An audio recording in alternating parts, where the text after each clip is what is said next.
best GoPro 8 case that you can buy.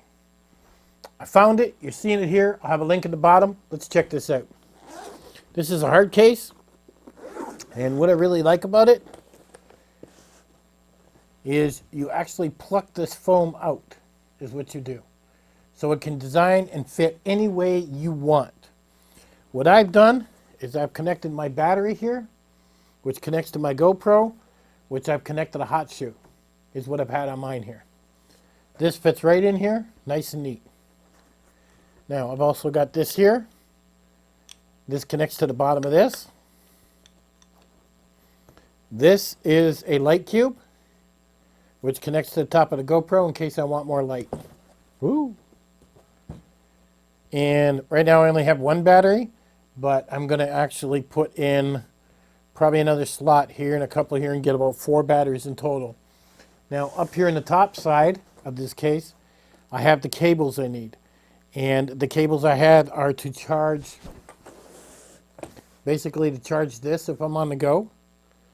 Also the cable that connects to this and the GoPro, so it sucks the battery off of this over to the GoPro. And also the charging cable for this light, so it charges that light at the same time.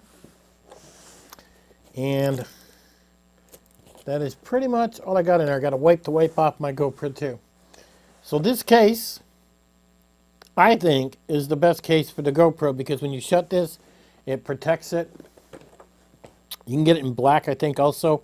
I got it in blue, so that, because I got so many black bags, sometimes it's hard to tell.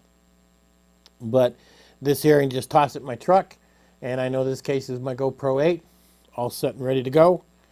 And if you're looking for something for your GoPro, this, to me, is probably one of the best ones to get, just simply because you can unpluck the foam.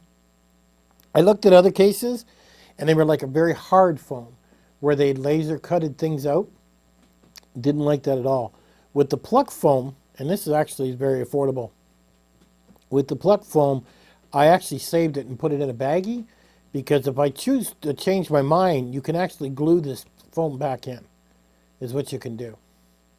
So here's a quick case on maybe you want to set up for your GoPro 8. To me, I think it's the best. Catch you guys on the next one.